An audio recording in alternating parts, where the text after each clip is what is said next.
واقعہ کربلا تاریخ کا دردناک واقعہ ہے۔ یہ اقتدار کی جنگ نہیں تھی، اقدار کی جنگ تھی۔ دو شخصیتوں کی لڑائی نہیں تھی، دو نظریات کا ٹکراؤ تھا۔ یہ حق اور باطل کا معرکہ تھا۔ یزید ظلم کا استعارہ ہے، حسین ابن علی امن کی علامت ہے۔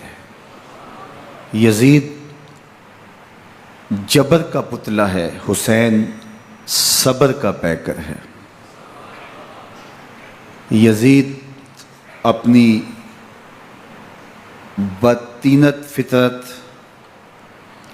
اور اپنی طبع ناہموار کے باعث دنیا پر ذلت و رسوائی، ظلم، جبر، جور و زیادتی کی علامت بن کے ابھرا، اور حسین ابن علی رضی اللہ تعالی عنہ حق و صداقت کا نشان بن کے ابھرا۔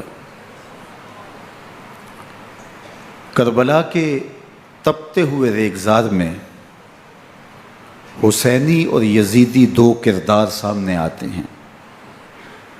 اقبال نے کہا تھا، موسیٰ و فرعون و شبیر و یزید، ایند و قوت از حیات آید پدید،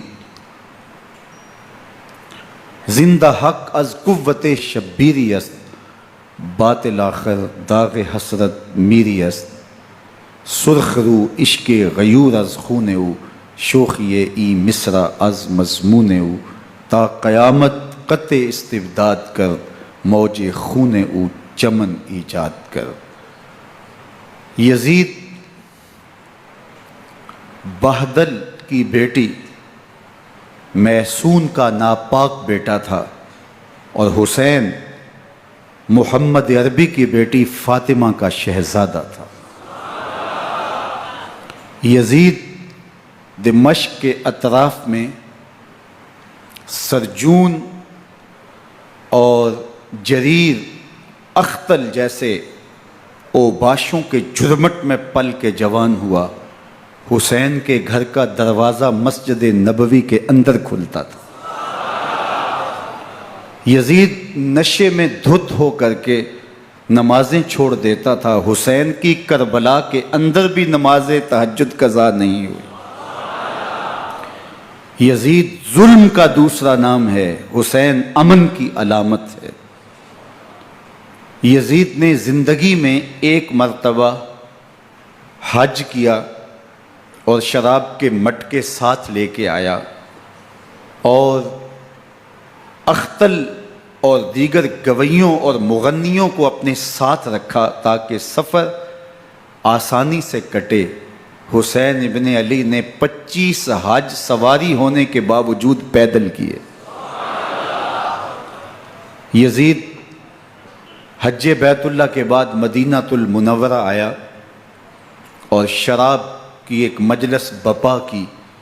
حضرت امام حسین رضی اللہ تعالی عنہ جب وہاں پہنچے تو شراب کی پھیلی ہوئی بدبو کو محسوس کرتے ہوئے فرمایا، یہ بو کیسی ہے؟ تو نشے میں دھت یزید بولا، یہ شام میں بنتی ہے، اور ایک جام منگوایا اور اس کو پیتے ہوئے دوسرا جام حضرت امام حسین رضی اللہ تعالی عنہ کی طرف بڑھاتے ہوئے کہا، ابا عبداللہ لیجئے۔ تو حضرت امام حسین رضی اللہ تعالی عنہ نے فرمایا، میں اس کی طرف دیکھتا بھی نہیں ہوں، اور پھر وہ عشقی اشعار پڑھنے لگا۔ جب یزید کی شراب نوشی کا منظر امام حسین رضی اللہ تعالی عنہ اپنی آنکھوں سے دیکھ چکے تھے تو مجھے بتاؤ، یزید کے ہاتھ پہ امام حسین کا پاک ہاتھ کیسے آتا؟ حضرت امام حسین رضی اللہ تعالی عنہ جس ماحول میں پلے تھے، جس ماحول میں پرورش پائی تھی، جس ماحول میں رہے تھے، وہ پاکیزہ اور تقدس مآب ماحول تھا۔ اور یزید کبھی اطراف دمشق میں، کبھی غوطہ میں، کبھی الخضرہ محل میں، اور کبھی کہاں داد عیش دیتا رہا اور لہو و لعب کے اندر مصروف رہا۔ اور اس کی زندگی ان چیزوں سے عبارت تھی۔ وہ محرمات کو حلال قرار دیتا، شراب نوشی اس کی ہڈیوں میں رچی ہوئی تھی، اور شریعت بیضا کا مذاق اڑایا کرتا۔ اور حسین ابن علی رضی اللہ تعالی عنہ کی دوستیاں جن لوگوں سے تھی وہ عبداللہ ابن عباس تھے، عبداللہ ابن عمر تھے، حضرت عبد الرحمن بن ابو بکر رضی اللہ تعالی عنہ تھے۔ یزید تو جوا کھیلتا رہا، یزید تو قمار بازی کرتا رہا، یزید تو شراب نوشی کرتا رہا، اور حسین ابن علی مسجد نبوی کے ممبر میں حضور کے پہلوؤں میں بیٹھتے رہے۔ زمانے نے وہ منظر دیکھا کہ سرخ رنگ کے جوڑے پہنے ہوئے حسنین کریمین حجرہ فاطمہ سے نکلتے ہیں، کم عمری کی وجہ سے کبھی گرتے ہیں کبھی سنبھلتے ہیں، اور آقا کریم خطبہ ارشاد کر رہے ہیں، خطبہ چھوڑ کے حضور نے شہزادوں کو اٹھا لیا۔ وہ منظر بھی زمانے نے دیکھا۔ حضرت عبداللہ بن شداد کہتے ہیں کہ حضور سجدے میں تھے اور سجدہ اتنا طویل ہو گیا، ہمیں لگا یا تو وحی کا نزول ہو رہا ہے یا پھر اللہ کا حکم آ گیا اور اللہ کے محبوب کی روح قبض کر لی گئی۔ لیکن میں نے جب نظریں اٹھا کے ننکیوں سے دیکھا تو کیا منظر تھا کہ حسین ابن علی حضور کی پشت پہ بیٹھے ہوئے اور میرے آقا سجدے کو طول دے رہے ہیں۔ اللہ اکبر! حسین کے لیے پیغمبر کے سجدوں کو طول دیا جا رہا ہے۔ حسین ابن علی کبھی ممبر پہ حضور کی اطراف میں بیٹھتے ہیں، وہ منظر بھی دنیا نے دیکھا کہ حضور کے مبارک کندھوں پر حسین ابن علی بیٹھے ہیں اور حضور کی زلفوں کو پکڑا ہوا ہے۔ تو حضرت عمر رضی اللہ تعالیٰ عنہ دیکھ کے کہتے ہیں واہ واہ کیسی سواری میسر آئی حسین ابن علی کو۔ تو میرے آقا مسکرا کے کہتے ہیں عمر سواری دیکھتے ہو سوار بھی تو دیکھو۔ اللہ اکبر! حضرت اسامہ بن زید بن حارثہ رضی اللہ تعالیٰ عنہ فرماتے ہیں رات کا ایک پہر گزر گیا اور مجھے حضور سے کوئی کام تھا، میں آقا کریم کی خدمت میں حاضر ہوا، در دولت پہ دستک دی، حضور تشریف لائے تو چادر اوڑی تھی، بکل کی ہوئی تھی میرے حضور نے، تو میں نے اپنی حاجت کہی تو حضور نے میری حاجت پوری کر دی۔ لیکن ایک منظر میں نے دیکھا کہ حضور نے جو چادر کی بکل فرمائی تھی اس کے اطراف میں پہلوؤں میں ابھار تھے جس طرح اندر کوئی ہو۔ مجھ سے نہ رہا گیا، میں نے پوچھ لیا، میں نے کہا بندہ نواز چادر کے اندر کیا ہے؟ فَكَشَفَهُ، تو حضور نے چادر کو کھول دیا۔ فَإِذَا الْحَسَنُ وَالْحُسَيْنُ عَلَىٰ وَرِكَيْهِ، تو کہتے ہیں میں نے اپنی آنکھوں سے دیکھا ایک پہلو سے امام حسین لپٹے ہوئے تھے، ایک پہلو سے امام حسن لپٹے ہوئے تھے۔ فرمایا یہ میرے بیٹے ہیں، یہ میری بیٹی کے بیٹے ہیں، اے اللہ میں ان سے پیار کرتا ہوں، تو بھی ان سے پیار کر، جو ان سے پیار کرے اس سے بھی پیار کر۔ ان کی محبت کا درس دیا، ان کے پیار کا سبق پڑھایا، کہا ان سے پیار کرنے والا میرے سے پیار کرنے والا ہے، ان سے بغض رکھنے والا میرے سے بغض رکھنے والا ہے۔ ان کی تکلیف حضور کو بے چین کر دیتی تھی۔ حضرت سیدہ فاطمہ الزہرا رضی اللہ تعالی عنہ کے گھر کے قریب سے گزرے تو حضرت امام حسین کے رونے کی آواز آ رہی تھی، تو آقا کریم علیہ السلام نے فرمایا کہ فاطمہ حسین کو چپ کرواؤ، الا تعلمی ان بقاءہ یوزینی، تو جانتی نہیں حسین کا رونا مجھے دکھ دیتا ہے۔ حسین ابن علی کو حضور رونے نہیں دیتے تھے، ان کو دکھی نہیں ہونے دیتے تھے، کیونکہ رسول اللہ صلی اللہ علیہ وسلم جانتے تھے کہ یہ کتنے دکھ سہے گا، کتنی تکلیفوں سے گزرے گا اور کتنے مصائب سہے گا۔ زمانے نے وہ گھڑیاں بھی دیکھیں کہ حضرت حذیفہ بن یمان رضی اللہ تعالیٰ عنہ فرماتے ہیں کہ میں حضور کی خدمت میں نماز مغرب کی ادائیگی کے لیے حاضر ہوا، اور میں نے یہ اجازت خاص طور پہ اپنی ماں سے اس شرط پہ لی تھی کہ امی آپ مجھے اجازت دیں، میں حضور کی خدمت میں حاضر ہوتا ہوں، مغرب کی نماز بھی ادا کروں گا اور پھر حضور سے عرض کروں گا حضور میرے لیے اور میری ماں کے لیے بخشش کی دعا کر دیجئے۔ ماں نے اس شرط پہ اجازت دے دی اور میں حضور کی خدمت میں آ گیا، نماز مغرب ادا کی، سلام پھرا تو میرے دل میں آرزو تھی میں حضور سے عرض کروں حضور میرے لیے اور میری ماں کے لیے مغفرت کی بخشش کی دعا کر دیں، لیکن حضور عبادات میں ذکر میں نوافل میں ایسے مشغول ہوئے کہ میں آرزو رکھنے کے باوجود بھی عرض نہ کر سکا۔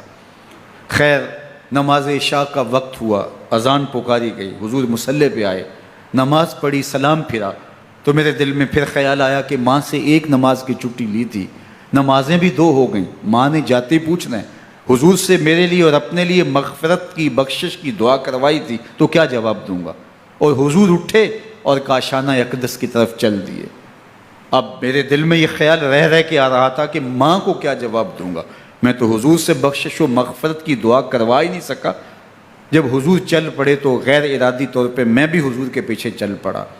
چلنے میں تھوڑی سی رفتار تیز ہو گئی، جس سے قدموں کی آہٹ پیدا ہوئی۔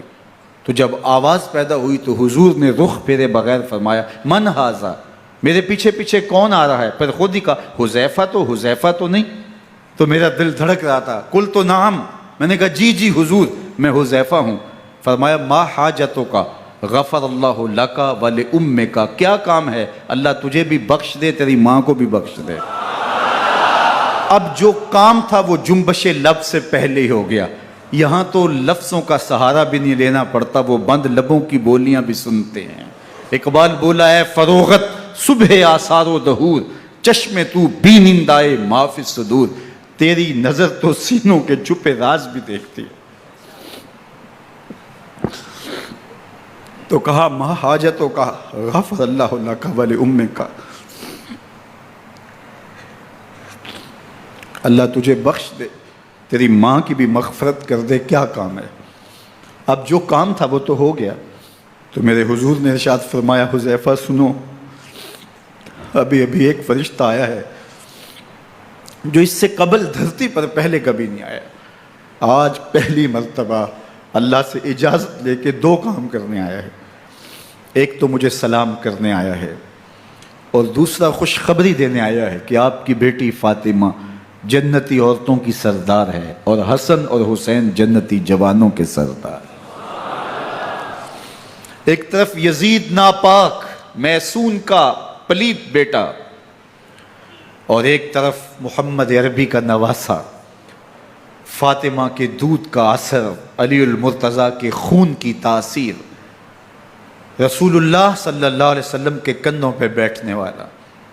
ایک دن حضور نے امام حسین رضی اللہ تعالیٰ عنہ کے ہاتھ پکڑ لیے اور ان کے پاؤں اپنے پاؤں پہ رکھے، اور پھر فرمایا، بیٹے آگے بڑھو، اور ان کے پاؤں حضور کی پنڈلیوں پہ آئے۔ پھر کہا، بیٹے اور آگے بڑھو، حتیٰ کہ ان کے پاؤں حضور کی رانوں پہ آئے۔ پھر فرمایا، بیٹا اور آگے بڑھو، تو ان کے پاؤں حضور کے مبارک بطن اقدس پہ آئے۔ پھر بازوؤں کو کھینچ کے اپنے قریب کیا اور حسین ابن علی کے منہ میں اپنی زبان رکھ دی، اور وہ اس طرح چوس رہے تھے جس طرح کھجور چوسی جاتی ہے۔ تو اللہ کے محبوب علیہ السلام نے حسین ابن علی کو اپنی زبان کا لعاب دہن دے کر کے، وہ شیر رحمت دے کر کے، وہ کوثر و تسلیم سے پاکیزہ تر آب رحمت عطا کر کے ان کی ہمیشہ کے لیے پیاس بجھا دی، تاکہ کل کربلا کے تپتے ہوئے ریگزار میں حسین ابن علی کو پیاس کی شدت تنگ نہ کرے اور پائے استقلال میں لغزش نہ آنے پائے۔ ان نازوں سے پالے ہوئے حسین کو، ان محبتوں سے پالے ہوئے حسین ابن علی کو امتحان بھی اتنے بڑے درپیش تھے۔ یاری تیری سونا پر ازمیشاں تیریاں اگ، سونا پرکھیا جامدہ ہے نال اگاں دے لگ۔ جتنا بڑا شخص ہوتا ہے اتنی آزمائشیں بھی بڑی ہوتی ہیں۔ پیغمبر رحمت کی آغوش میں کھیلنے والا، حجرہ فاطمہ کا جانشین، مصلی رسول کا وارث، منبر رسول صلی اللہ علیہ وآلہ وسلم پر حضور کے مبارک پہلو اور گود میں بیٹھنے والا حسین، حضور کی زبان چوسنے والا حسین، حضور کے کندھوں پہ سواری کرنے والا حسین، آقا کریم علیہ الصلوۃ والسلام کے مبارک سجدے کی حالت کے اندر حضور کی پشت پہ کھیلنے والا حسین، جس حسین کا دروازہ مسجد نبوی کے اندر کھلتا تھا اور یزید کی کرتوتوں کے چشم دید گواہ تھے۔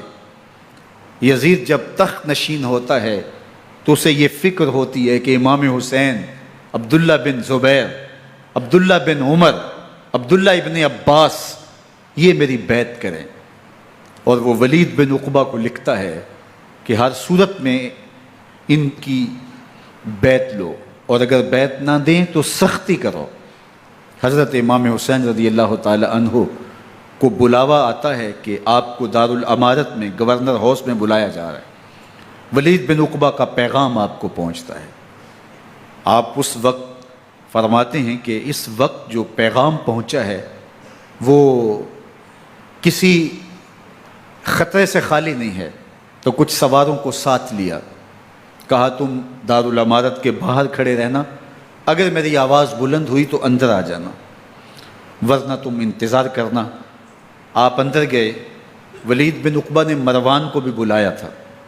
مروان بن حکم یہ گورنر مدینہ ولید سے پہلے رہ چکا ہے، تو اس نے مشورہ دیا کہ سختی کی جائے. خیر ولید بن عقبہ نے کہا کہ یہ خط ہے، حضرت امیر معاویہ کا انتقال ہو گیا اور یزید تخت نشین ہوا ہے، لہٰذا وہ آپ سے بیعت کا مطالبہ کرتا ہے. تو حضرت امام حسین رضی اللہ تعالیٰ عنہ نے فرمایا کہ میرے جیسا شخص یوں چھپ کے بیعت نہیں کر سکتا. اور آپ واپس پلٹے. مروان بن حکم نے ولید بن عقبہ کو کہا کہ یہ موقع ہے جانے نہ دیا جائے، اگر یہ نکل گئے تو دوبارہ تم قابو نہیں پا سکو گے، اور انہیں یہیں قتل کر دیا جائے. حضرت امام حسین رضی اللہ تعالیٰ عنہ نے یہ بات سن لی. کہتے ہیں حضرت امام حسین انہی قدموں کے بل واپس پلٹے اور مروان بن حکم سے مخاطب ہو کے کہا، مروان کیا بول رہا ہے؟ وہ خاموش ہو گیا. فرمایا تو جانتا نہیں ہم کون ہیں؟ آنا حسین ابن علی ابن ابی طالب، میں حسین ہوں، میں علی کا بیٹا ہوں. ہمارے گھر میں قرآن اترتا رہا ہے، وحی کا نزول ہوتا رہا ہے، اور یزید فاسق ہے، فاجر ہے، مسلمانوں کا قاتل ہے اور شرابی ہے. میں ڈنکے کی چوٹ پہ یزید کی بیعت سے انکار کرتا ہوں. بس حیدری کچھار سے محمدی شیر نکل آیا ہے. اب اوسان خطا ہو گئے، راستہ چھوڑ دیا، واپس آئے. سیدہ زینب سے ملے. کہا مدینے کو چھوڑنا پڑے گا. کہا بھیا کیا ہوا؟ کہا یزید بیعت لینے پہ مصر ہے اور میں کسی صورت بھی بیعت نہیں کروں گا. رسول اللہ کا مدینہ ہمارے خون سے لالا زار بنے گا. میں نہیں چاہتا کہ حضور کے شہر نور کی حرمت پامال ہو. دوستو وہ کیسا منظر ہوگا جب حسین ابن علی نے آخری حاضری حضور کے روضے پہ دی ہوگی. حاجی یا معتمر 10 دن کے لیے، 8 دن کے لیے، 20 دن کے لیے مدینہ المنورہ عارضی سکونت اختیار کرتا ہے، اور حضور کے روضہ انور سے، اس شہر نور سے، ان گلیوں سے، ان بام و در سے ایسا مانوس ہو جاتا ہے کہ جب واپس پلٹ رہا ہوتا ہے ان دعاؤں کے ساتھ کہ دوبارہ آنا بھی نصیب ہو، اور اسے لگتا ہے کہ میں دوبارہ بھی بلایا جاؤں گا، لیکن اس کے باوجود شہر حبیب چھوڑنا قیامت سے کم نہیں ہوتا. اعظم چشتی مرحوم آخری بار جب حضور کے روضہ انور پہ گئے تو بیمار تھے، ویل چیئر پہ تھے. باب بقی سے باہر نکلے تو خادم سے کہا کہ میری ویل چیئر پیچھے سے کھینچو تاکہ میرا رخ روضہ انور کی طرف رہے. اور وہ پیچھے سے کھینچتا چلا جا رہا ہے. اور جب باب مکہ سے پیچھے جنت البقیع کے قریب سے گنبد خضرا نگاہوں سے اوجل ہونے لگا تو اعظم چشتی مرحوم نے کہا، جان بدن سے نکلتی ہے اعظم، جان بدن سے نکلتی ہے اعظم، کوئی آسان ہے مدینے سے جدا ہونا، کوئی آسان ہے مدینے سے جدا ہونا. یہ اس شخص کی کہانی ہے جو 10 دن، 5 دن، مہینہ، 2 ماہ وہاں رہتا ہے اور پھر اس شہر کو چھوڑ کے آنا اس کے لیے آسان نہیں ہوتا.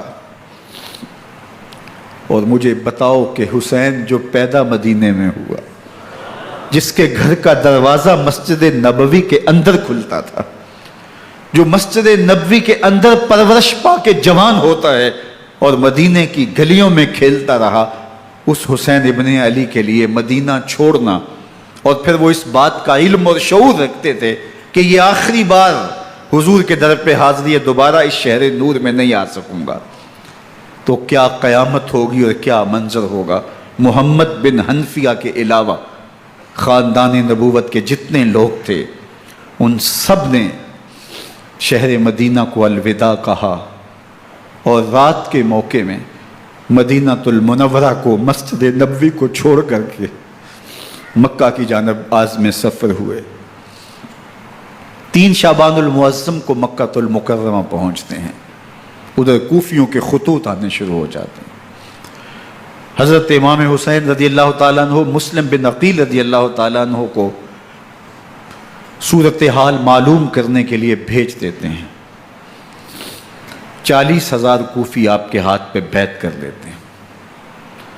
ادھر 25 پیدل حج کرنے والے حضرت امام حسین 8 ذی الحج کو احرام باندھتے ہیں، لیکن آپ کو پتہ چلتا ہے کہ حاجیوں کے روپ میں قاتل چھپا دیے گئے، تو آپ اس احرام کو حج کی بجائے عمرے میں بدلتے ہیں اور کوفے کی جانب عازم سفر ہوتے ہیں۔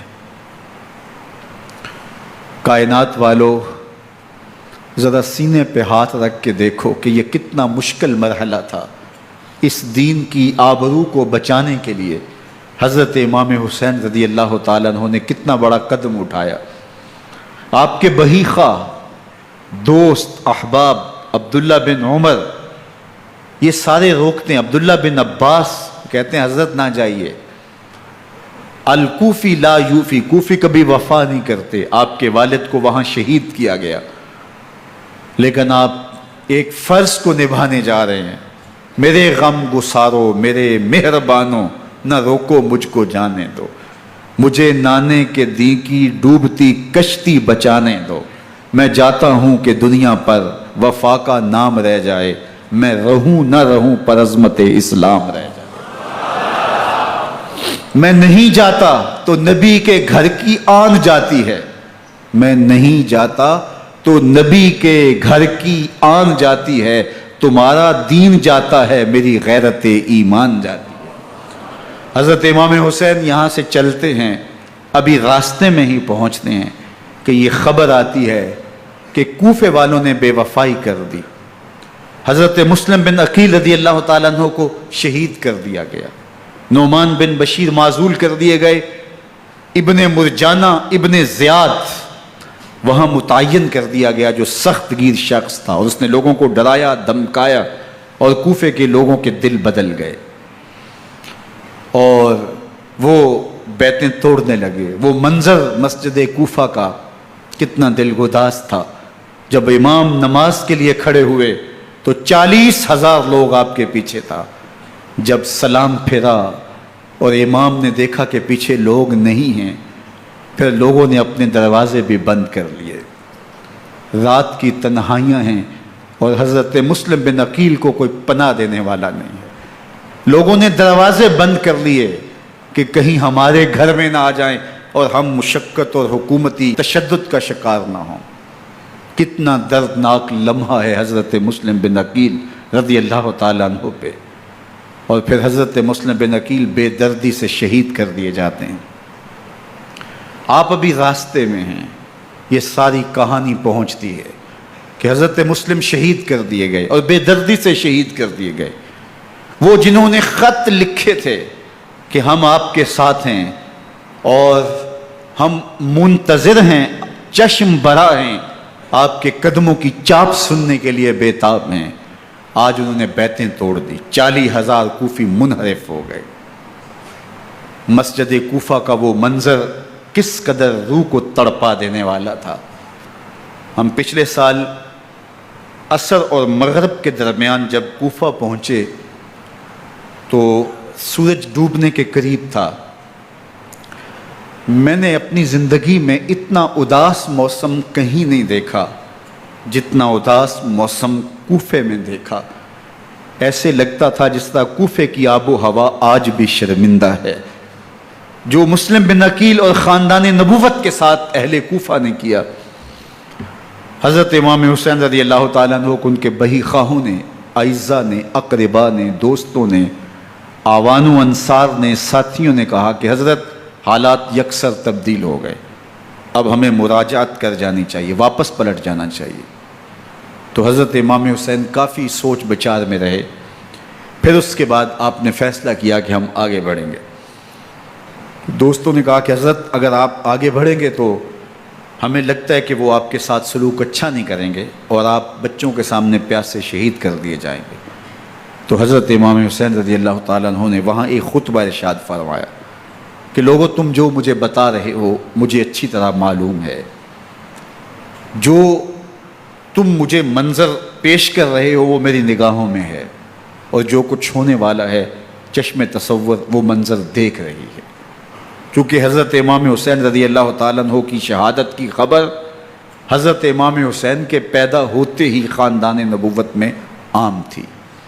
حضور علیہ الصلوۃ والسلام کو یہ بات جبریل امین نے آ کے بتائی تھی جب حسین ابن علی کے ساتھ حضور محبت کا اظہار کر رہے تھے، تو یہ جبریل امین نے آ کے کہا تھا حضور آپ کا یہ بیٹا ارض طف میں شہید کر دیا جائے گا، اور کربلا کی مٹی لا کے حضور کو دی اور ام سلمہ کو حضور نے عطا کر دی۔ حضرت ام سلمہ کہتی ہیں کہ ایک دن میں سوئی تو خواب دیکھا کہ حضور کے مبارک بال بکھرے ہوئے ہیں اور سخت پریشان ہیں، تو میں نے کہا کہ حضور آپ کی یہ کیا حالت ہے؟ وَبِيَدِهِ قَارُورَةٌ، اور حضور کے ہاتھ میں ایک شیشی ہے، فِيهَا دَمٌ، جس کے اندر خون ہے۔ تو میں نے کہا حضور یہ کیا؟ فرمایا میں قتل گاہ حسین سے آ رہا ہوں اور یہ حسین ابن علی کا خون ہے۔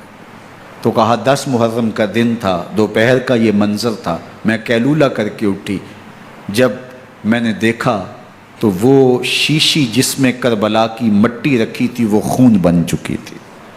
تو یہ خبر پہلے دی گئی تھی، یہ بتا دیا گیا تھا۔ فرمایا میرے دوستو جو تم مجھے بتاتے ہو میں اس سے بے خبر نہیں ہوں، یہ سب کچھ ہونے والا ہے، لیکن اس کے باوجود میں کیوں جا رہا ہوں؟ تو آپ کا ایک تاریخ ساز جملہ ہے جو کربلا کے فلسفے کو ہمارے سامنے رکھتا ہے کہ یہ اتنا بڑا امتحان کیوں دیا۔ حضرت امام حسین رضی اللہ تعالیٰ عنہ نے فرمایا وَلَكُمْ فِي أُسْوَةٌ، میں اس لیے جا رہا ہوں قیامت تک ظلم، جبر اور ناانصافی کے خلاف کھڑے ہونے والوں کے لیے کوئی نمونہ تو ہو۔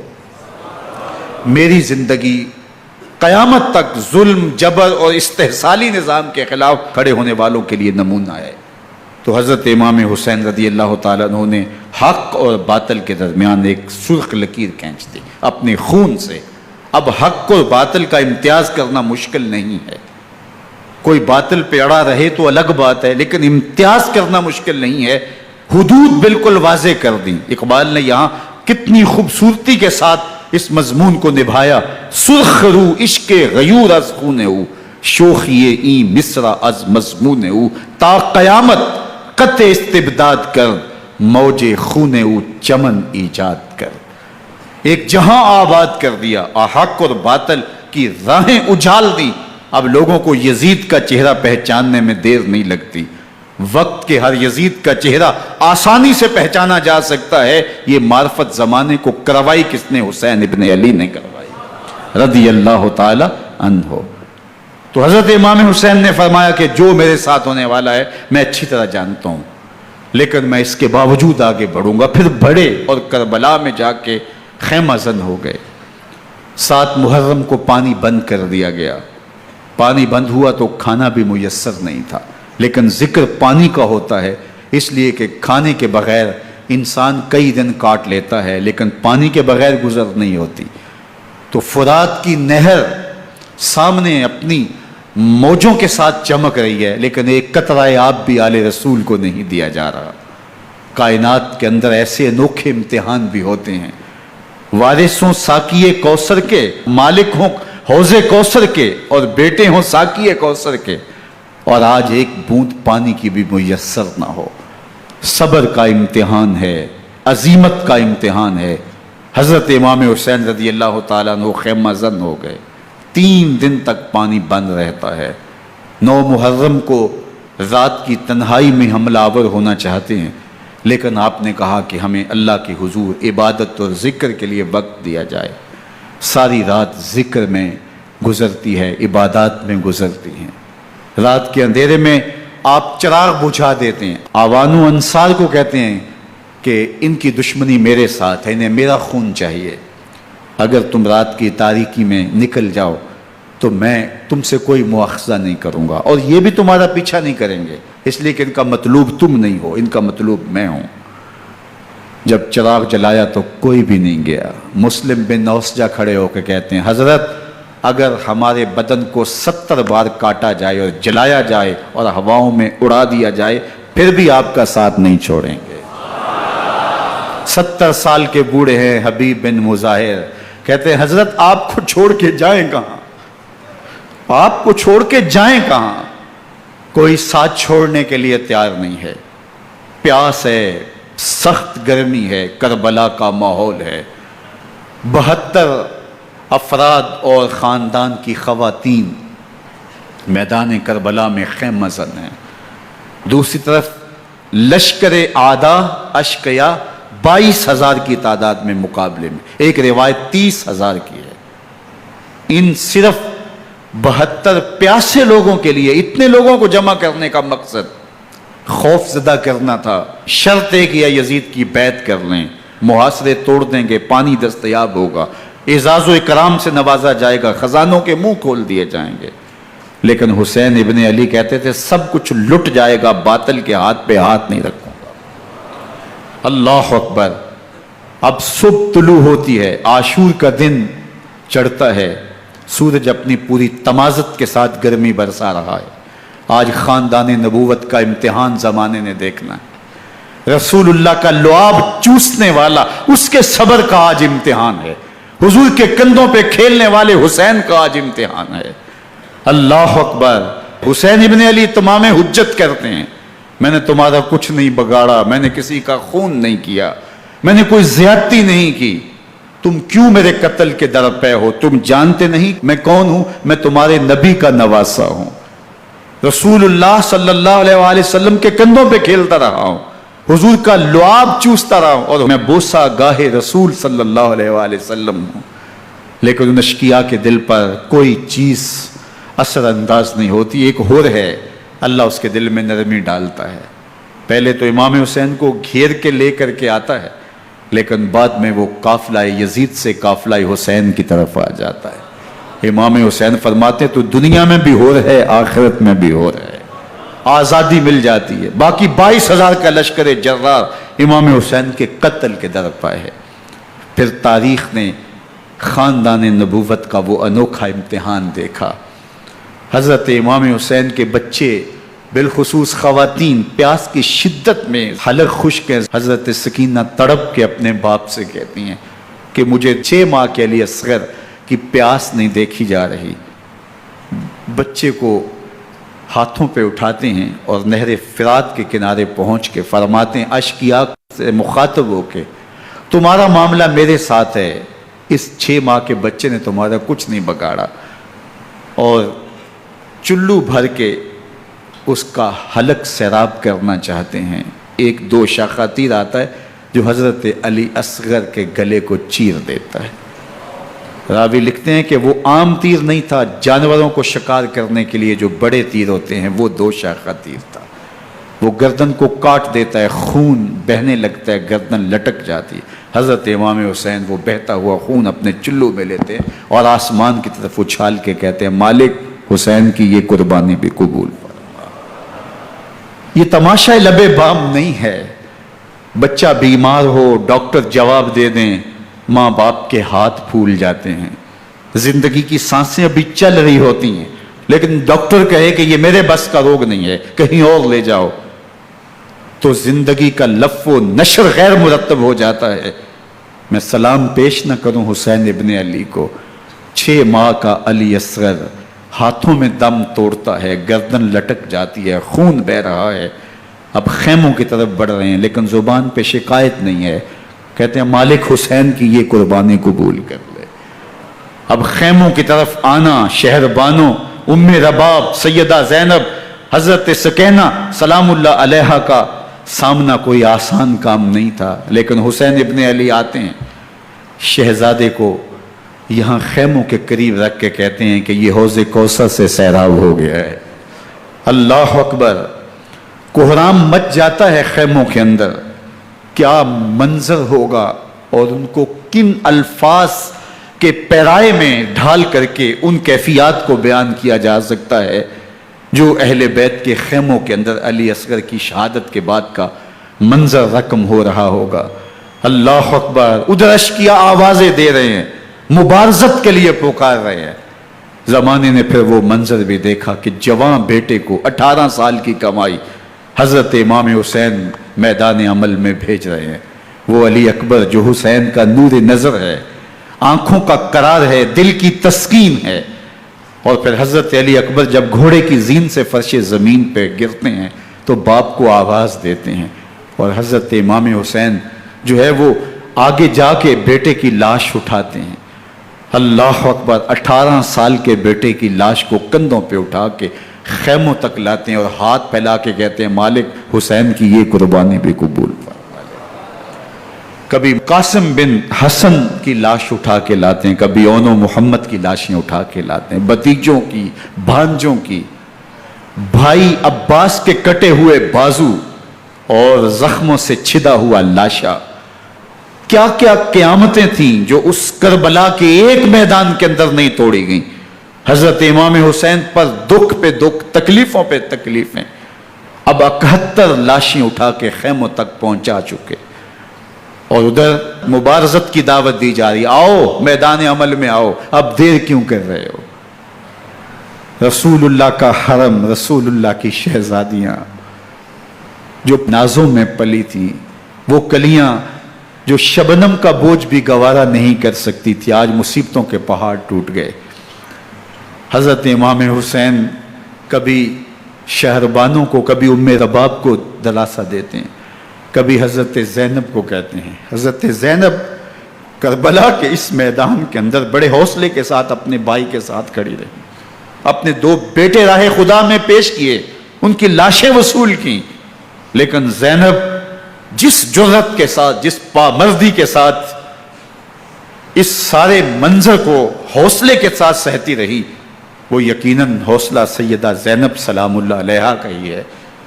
لیکن یہ وہ منظر تھا کہ زینب کا دل بھی ڈول گیا جب حسین ابن علی گھوڑے پہ بیٹھنے لگے، اور ان کو گھوڑے میں بٹھانے والا کوئی نہیں تھا، اور جو بھی سوار جاتا پھر واپس اس کی لاش ہی آتی اور حسین ابن علی لے کے آتے۔ آج حسین ابن علی جا رہے ہیں، زندگی کا سارا سرمایہ لٹ رہا ہے، حضرت زینب سلام اللہ علیہا سنبھل نہیں رہی۔ حضرت امام رضی اللہ تعالیٰ عنہ اٹھے اور آپ نے حضرت زینب کو صبر کی تلقین کی اور کہا کہ صبر ہی بہترین ذریعہ ہے اور اللہ کی قربت کا ایک بہترین سبب ہے، اور ان کو صبر کی تلقین کرتے ہوئے فرمایا کہ میرے بعد تم نے اس ذمہ داری کو سنبھالنا ہے، اور ان مخدرات اسلام کی، ان شہزادیوں کے پردے کی تم نے حفاظت کرنی ہے۔ اور پھر گھوڑے کی زین کس کے امام حسین لشکر اشکیا کی طرف بڑھتے ہیں۔ اب خیموں سے سسکیوں کی آواز آ رہی ہے، ان کا سردار، ان کا تاجدار آج سب کو چھوڑ کے کربلا کے میدان کی طرف بڑھ رہا ہے۔ جرم کیا کیا، قصور کیا کیا، اس نے کیا زیادتی کی کہ آج نیزوں اور انیوں کے مقابلے میں 22,000 کا لشکر حضرت امام حسین پہ ٹوٹ پڑتا ہے۔ آپ پھر اتمام حجت کرتے ہیں، میں نے کسی کو قتل نہیں کیا، خون ناحق نہیں بہایا، میرے خون کے درپے کیوں ہو، اپنی آخرت کیوں برباد کرتے ہو، تم جانتے نہیں میں کون ہوں، میں تمہارے نبی کا نواسا ہوں۔ لیکن ابن زیاد کہتا ہے مقابلے میں آؤ۔ پھر حضرت امام حسین رضی اللہ تعالیٰ عنہ مقابلے میں آتے ہیں، اور جب گھوڑے کو ایڑ لگا کے دشمن اشقیاء پہ ٹوٹتے ہیں تو پھر ایسا منظر ہوتا ہے کہ وہ بھیڑ بکریوں کی طرح آگے بھاگتے ہیں۔ 71 زخم کلیجے پہ لیے شجاعت کا یہ پیکر جب میدان میں آتا ہے، آواز آتی، یہ کون ذی وقار ہے، بلا کا شاہ سوار ہے، لباس ہے پھٹا ہوا غبار سے اٹا ہوا، تمام جسم نازنی چدا ہوا کٹا ہوا، یہ نبی کا نور عین ہے، یہ بالیقین حسین ہے، یہ حسین ابن علی ہے رضی اللہ تعالیٰ عنہ۔ پھر چاند بادلوں میں گھر جاتا ہے، شامی غنڈے تیر برساتے ہیں، تلواروں سے آپ کے بدن پر ضربیں لگاتے ہیں اور نیزوں سے آپ کے بدن کو پرو دیتے ہیں۔ جب آپ کا پیراہن بعد میں اتارا گیا تو آپ کے پیراہن میں 122 سوراخ تیروں کے تھے، 33 زخم تلواروں کے اور 34 گھاؤ نیزوں کے تھے۔ جب گھوڑے کی زین سے فرش زمین پر آئے، بدن چھلنی تھا، زخم زخم سے خون بہ رہا تھا، 3 دن کا پیاسا حسین، اللہ اکبر، بدن زخموں سے چور، 71 لاشیں کلیجے پہ لیے، مخدرات اسلام کے پردے کا خیال دل میں الگ ہے، لیکن گھوڑے کی زین سے جب فرش زمین پہ امام حسین آتے ہیں، زبان پہ ہائے نہیں، نالا و شیون نہیں، چیخ و پکار نہیں، آتے ہی پیشانی سجدے میں رکھتے ہیں اور پکارتے ہیں اللہم ردن بقضائک وصبرن علی بلائک تسلیما لامرک سبحان ربی الاعلی۔ مالک گھر لٹا کے، بچے لٹا کے، خاندان سب کچھ قربان کر کے، اپنے بدن کو زخموں سے چھلنی کروا کے، تیروں اور نیزوں کی انیوں سے اپنے آپ کو زخمی کروا کے، تیرے حضور سر جھکا کے یہ اقرار کرتا ہوں کہ حسین تیری تقدیر پہ راضی ہے، مالک تو بھی بتا، تو بھی حسین پہ راضی ہوا ہے کہ نہیں ہوا؟ آواز آ رہی ہے، اس پیاسے پر علی شیر خدا کو ناز ہے، اس نواسے پر محمد مصطفیٰ کو ناز ہے، اوروں نے بھی سجدے کیے پر اس کا عجب انداز ہے، اس نے وہ سجدہ کیا جس پر خدا کو ناز ہے۔ حسین ابن علی رضی اللہ تعالیٰ عنہ کا سر انور دستے قاتل نے تب کاٹا جب وہ سجدے میں جھکا ہوا تھا۔ یزید نے کہا میں بیعت لوں گا، امام حسین نے کہا کبھی بھی نہیں دوں گا، یہ سر کٹ سکتا ہے جھک نہیں سکتا۔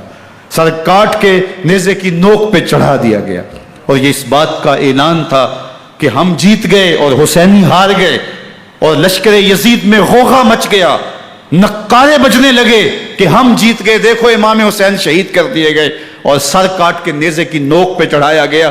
لیکن لشکر یزید سے ہی آواز آئی یہ کیسا سر ہے جو کٹ کے بھی سر بلندی ہے، کٹ گیا ہے پھر بھی اونچا ہے، اللہ اکبر، یہ سر سجدے میں کٹا ہے، رب کے حضور عبادت کی حالت میں کٹا ہے، حسین آج بھی سجدے میں ہے، اللہ اکبر، حسین آج بھی سجدے میں ہے، بلکہ کٹے ہوئے سر کا رخ زمین کی جانب تھا اور کٹی گردن آسمان کی طرف، یوں نیزے پہ پرویا گیا، اللہ اکبر۔ ایک شاعر نے نقشہ کھینچا، بآنکھ سر نیزے پہ اور سوئے زمین ہے روح، یعنی سجدہ ثانی کی ہے آرزو۔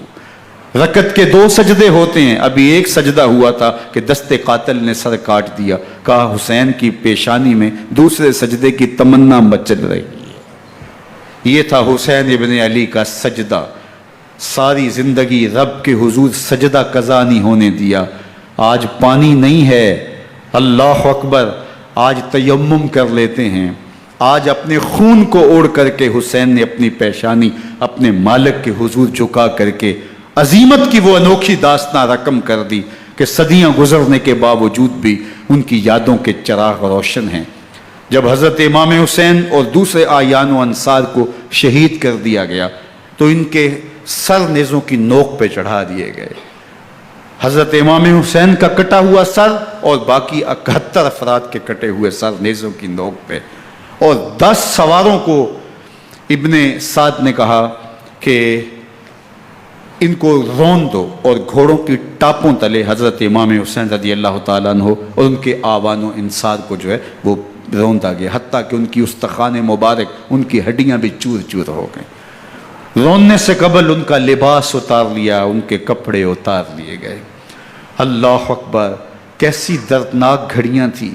یزید کا صرف یہی بد کرداری کا مرحلہ نہیں تھا، اس کربلا کے صحرا کے اندر یزید نے جس طرح امام حسین رضی اللہ تعالیٰ عنہ کو شہید کیا اور حضرت امام حسین کے خاندان کو شہید کیا، جب مدینہ المنورہ پر یزید نے مسلم بن عقبہ کو مقرر کیا، جس کو بزرگوں نے مصرب بن عقبہ کہا ہے، تو اس کو کہا 3 دن تک مدینے کا حرم تمہارے لیے حلال ہوگا، جو چاہو تم کرنا، اور شامی فوجوں کو اجازت ہوگی۔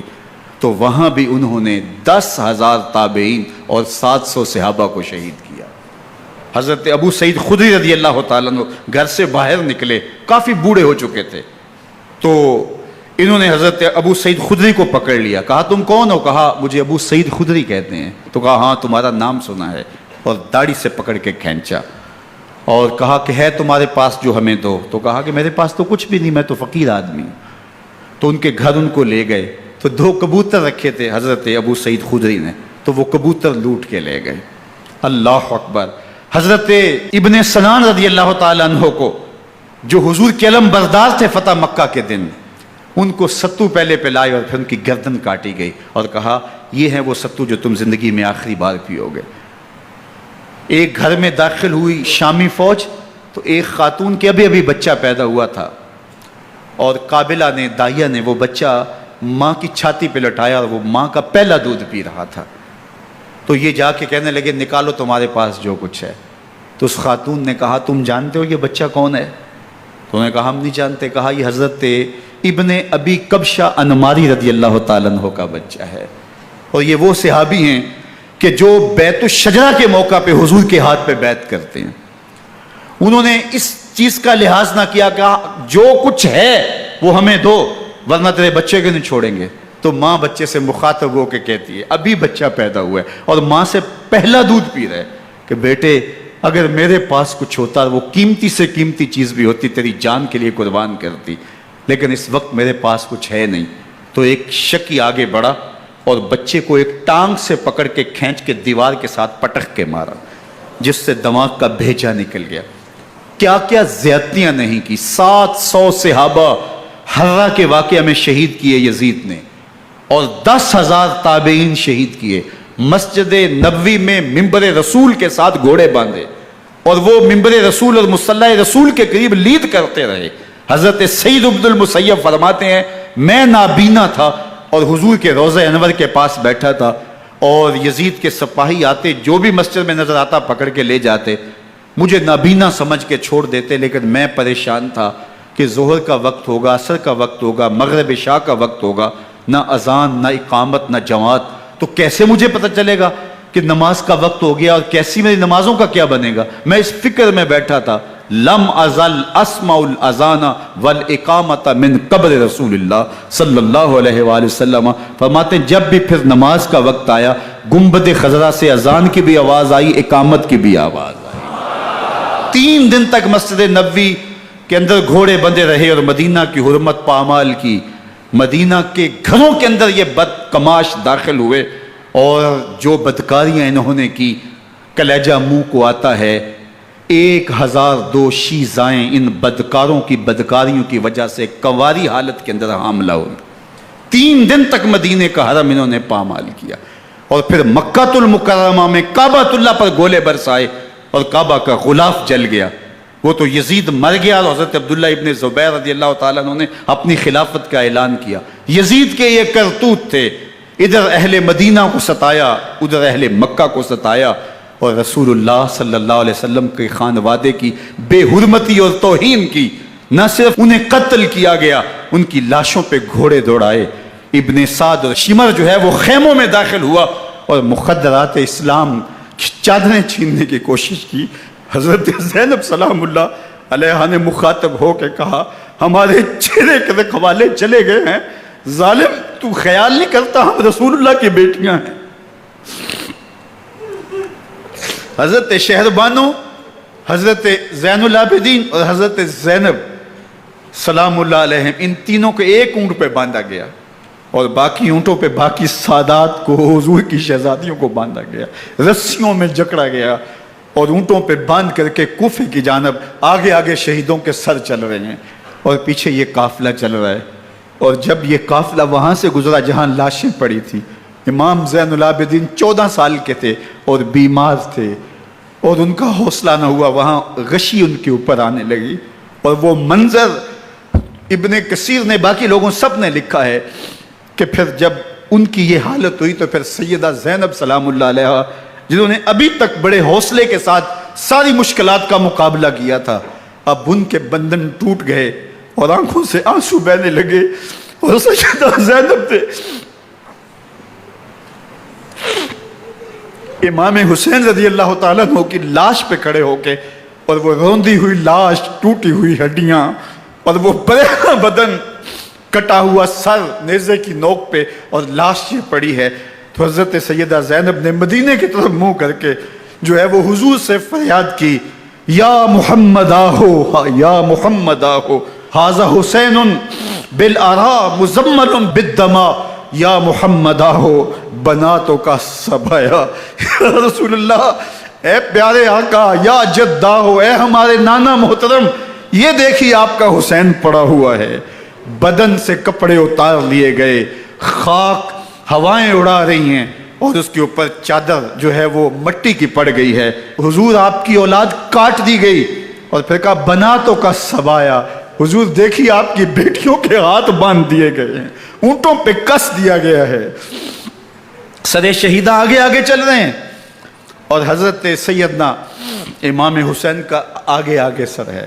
راستے کے اندر ایک جگہ آئی، رات گزری اور ان کو اتارا گیا۔ رات کا موقع تھا، ایک خاتون آئی اور اس نے کوئی کھانا پیش کیا ان کو، اور کہا کہ میں کسی زمانے میں حضرت سیدہ فاطمہ زہرا کی نوکری کیا کرتی تھی، ان کی لونڈی تھی، ان کی کنیز تھی، اور آج مجھے پتہ چلا کہ آپ لوگ گزر رہے ہیں، تو میں نے کہا کہ میں اپنی مخدومہ کے خاندان کی خدمت کروں۔ اور پھر اس نے کہا کہ اس وقت سیدہ کی گود میں ایک 6-7 ماہ کی بچی تھی جس کو زینب کہا کرتے تھے۔ تو سیدہ زینب نے کہا کہ اماں اگر پہچانتی ہو تو وہ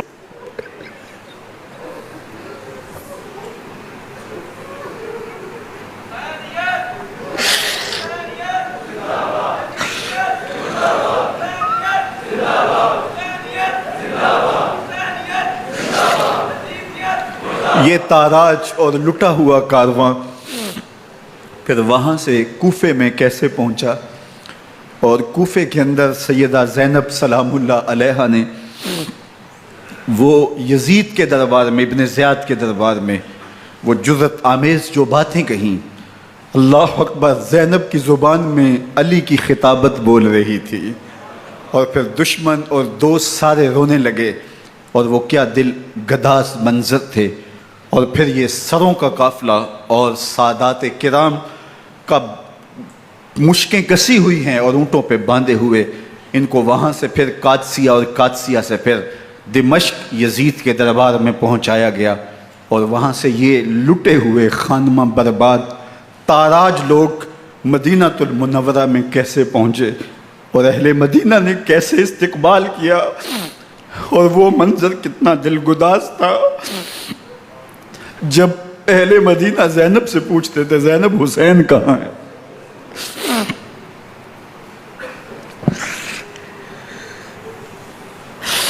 بے مروت بے وفا، تیرا بھی کیا افسانہ ہے، جس نے اپنی ہی شمع کو گل کیا تو وہ پروانہ ہے۔ اپنے پیغمبر کے شہزادوں کو اور اپنے پیغمبر کی شہزادیوں کو جو دکھ اس امت نے دیے، یہ کائنات کی ایک انوکھی داستان ہے۔ اللہ ہمیں اسوہ شبیری پہ عمل کی توفیق عطا کرے اور ان کے نقوش پاک کی برکتیں دے، اہل بیت کی محبت ہماری روحوں میں جذب کر دے، اور جس عظیمت کے ساتھ، جس حوصلے کے ساتھ انہوں نے دکھوں کو جھیلا، جو دہکتی آگ کے شعلوں پہ سویا وہ حسین، جو جواں بیٹے کی میت پر نہ رویا وہ حسین، جس نے سب کچھ کھو کے کچھ نہ کھویا وہ حسین، مرتبہ اسلام کا جس نے دوبالا کر دیا، خون نے جس کے دو عالم میں اجالا کر دیا، جو کہ سوزے غم کو سانچے میں خوشی کے ڈھال کے، مسکرایا موت کی آنکھوں میں آنکھیں ڈال کے۔ اے حسین ابن علی تم پر سلام، نازش آل نبی تم پر سلام۔ ذرا میرے ساتھ یہ پڑھ لیجئے، اے حسین ابن علی تم پر سلام، نازش آل نبی تم پر سلام، تم پہ لاکھوں رحمتیں لاکھوں سلام، اے شہیدان محبت کے امام، لالا گوں لالا بدن لالا کفن، اے چمن اندر چمن اندر چمن۔